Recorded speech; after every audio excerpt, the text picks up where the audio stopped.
end the season with a 3-set sweep in a losing effort against the NU Lady Bulldogs.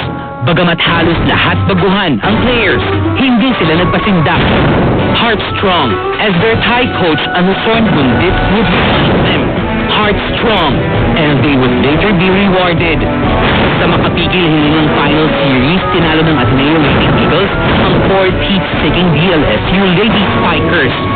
The Lady Eagles booked a place in history. Ito ang unang kampyonato ng Ateneo sa volleyball mula nang maging miyembro ng UAAP noong 1978. Kasabay ng kanilang tagumpay, muli ring nabuhay ang interes ng mga Pinoy sa larong volleyball. Ngayong hapon sa Star Talk, ang mga pena ng volleyball, Ateneo Lady Eagles, Michelle Morente, and this year's most valuable player, Alisa Valdez.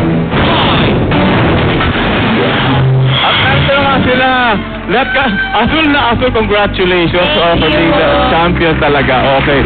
Okay, naka-blue kami pare-pareho kasi ako yung dating, dati ako nag-Ateneo, dati ako nagtitinda ng mais sa harap Ateneo.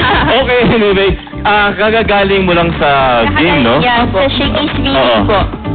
Congratulations. Siyempre, nanalo kayo. Pero meron doon isa sa inyo nagka-injury? Hindi naman po siya injury. Medyo more on pagod po kasi from the season pa. So, hindi pa po masyado nag-recover. So, medyo pagod lang po. Oo, kasi ito, kasama naman talaga yung, di ba yung Cinderella Run ang tawag sa journey patungong championship nyo. Kasi batang-bata ang team nyo, at saka pangalawa, di ba, pader yung binanggaan nyo kasi dahil 3 consecutive finals ang, alam na, yung kalaban si ang Lasal, no?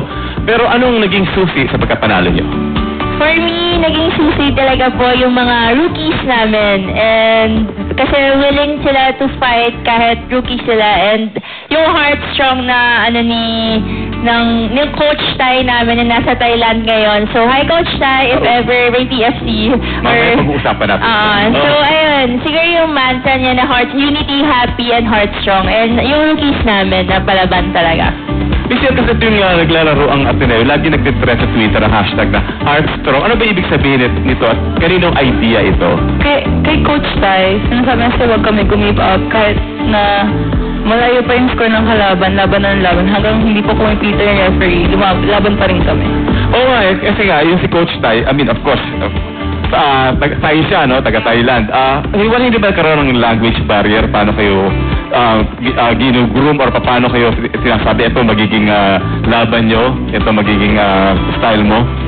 For us kasi we have common denominator which is volleyball. So talaga pong since volleyball yung pinaglalaroan namin, pinag-aaralan namin, nagkakaintindihan po kami. And yung simple words niya na happy, unity, Heartstrong, yan talaga yung kahit simple words, nakatatak na po talaga sa isip namin, sa puso namin.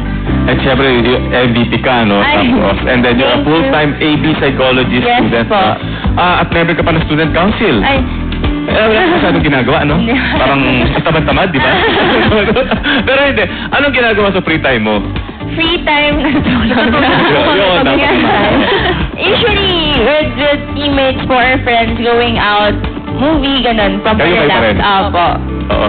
Pero kayo ba may mga significant other na? Hindi, ito pa, oh. Si Mitch. Si Mitch daw, Ako meron. Hindi. Pero naman, syempre po may someone special din kami.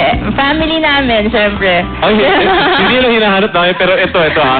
Ito, paki-explain nga ito. Panoorin nyo. Ready na ba tayo? Okay?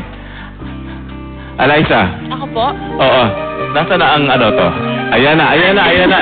Ipaliwanag mo, Alisa. Sino ang lalaking ito? Si Jovi. Ano siya? Nasa puso ko.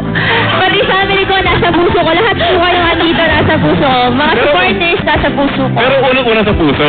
Hindi po. Family muna. God, family. And syempre siya po. Special someone. Eto, syempre, hindi pa pwedeng si Alisa lang. Mitch! Ito naman. Nakaready na ba tayo kay Mitch? Ayan.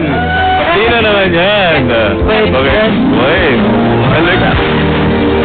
Nakita mo na? Di ba? Oo, hi. Sino ba? Sino bang to? Teka, ano ba Oh, yung next. Oh, Star Talk ang ano mo, puro sa puso mo. Oh. So, pero yun na nga, ikaw na ang significant other, meron na nga. Meron naman po. Meron naman po. Hindi, kasi itong teammate ko si Phil, no? Ka-Ingles. Phil, no? Ay, ito na pala. Ayan! Ako Phil. Ano po, wala friends lang po kami. Uy, kailangan siya umamin eh. Hindi, classmate ko po siya sa English sa math, pero wala po, friends lang po kami. Ay, hindi mo na Promise mo. Isa nga. Easter rookie po din nasa Ateneo. Pero hindi, Alex, ano po to? Yung totoo, we're friends po kami. Oo, yun. At least, siyempre, alam na yan, no? Okay. Kailangan Alam mo, mahalin mo to habang buhay po. Mahal ko po siya. Oo. At naku, mga kapuso, naku, there's more pa. Alex and Missions, magbabalik na Star Talk. At aamin na itong dalawang. Si Mitch, aamin na yan. Ay! Oo. Magbabalik po ang Star Talk.